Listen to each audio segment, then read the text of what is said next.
You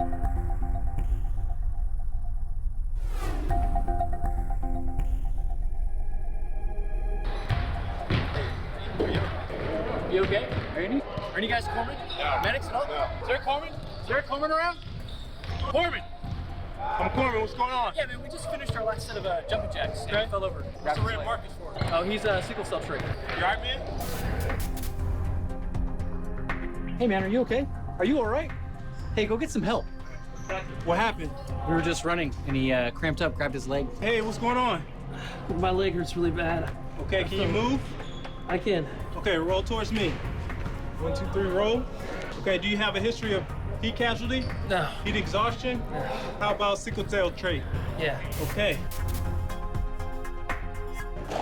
Hey. Ma'am, are you okay? Is anybody here a medic? No. Medic! Can anybody tell me what happened? She passed out while we were doing PT. Ma'am, can you hear me? Hello? All right, need you to help me roll her over. All right, she's got a red medical tag. Can anybody tell me what this is for? She has sickle cell. Let's review.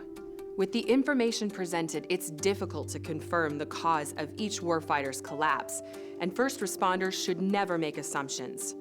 Based on the scenarios, the role of sickle cell trait must be considered, given 2 of the service members were sickle cell trait positive, as evidenced by their dog tags and red flag belt. So for proper medical care, physical training instructors and first responders should know about sickle cell trait and its potential complications. Red blood cells carry oxygen through the body using proteins called hemoglobin. Normal red cells have hemoglobin A, but sometimes they have hemoglobin S. With hemoglobin S, the red cell may become arched or sickled in shape, which makes it unable to effectively deliver oxygen. The presence of hemoglobin S is determined by heredity. When a person has 1 copy of a specific change mutation in the beta-globin gene, the result is sickle cell trait. When a person has 2 copies of this particular gene mutation in the beta-globin gene, the result is sickle cell disease, SCD. Sickle cell disease is a serious condition where red blood cells tend to die prematurely, which often leads to severe anemia and shortened life expectancy. Sickle cell disease is a disqualifier for military service. Sickle cell trait is fairly common and largely benign. Unlike the disease, complications from sickle cell trait are typically rare, mild, and perhaps avoidable if the sickle cell trait positive person follows basic precautions and their healthcare provider's advice. Since 2000, U.S. newborns have been screened for sickle cell at birth, yet many adults don't know their status because they haven't been told or can't recall. Upon reporting for basic initial military training, the Air Force, Navy, and Marines screen recruits for sickle cell status. A recruit identified with the sickle cell trait usually continues training, but later can be separated. Those who stay in wear medical identifiers so they can be recognized by recruit trainers and healthcare personnel. The exception is the Army, which does not screen recruits, but instead recommends that universal training precautions be applied to all. Following universal training precautions is important for all warfighters' well-being, but may be especially important for those with the sickle cell trait, some of whom may face risks during intense physical training. Therefore, follow DoD guidelines for rest work cycles. Adhere to current guidelines for hydration. Ensure appropriate progressive increases in exercise intensity.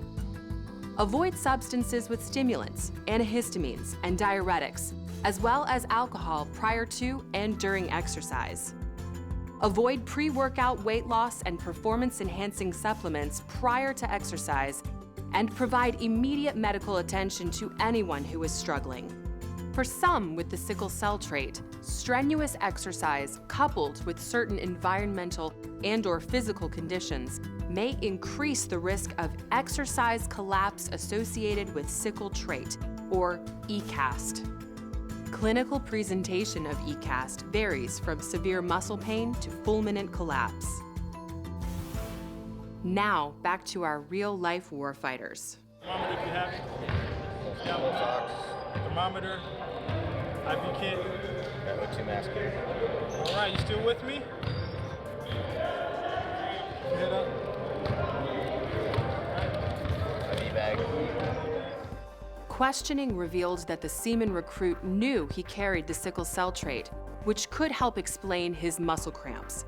He was released after rehydration and counsel, but then ignored physicians' advice and failed to return for follow-up appointments. He collapsed again during a makeup run, after which he was readmitted to the hospital where he later died. And though most sudden deaths in the military are unexplained, this seaman recruit may have expired from exercise-related death associated with sickle cell trait, or it could have been a genetic mutation causing an arrhythmia. However, we just cannot be certain. The Marine showed symptoms similar to the seaman recruit, but first responders assumed nothing. They began rehydration procedures and then transferred him to a treatment facility. Further investigation into his personal and family history and physical evaluation led to advanced testing where another condition, malignant hyperthermia susceptibility, was uncovered.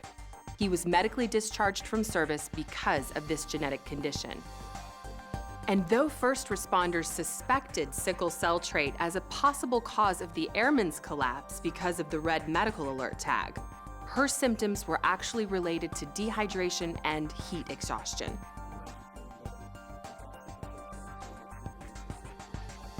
She returned to service with a commitment to follow the advice of her medical team. These scenarios remind us of the need to always be prepared.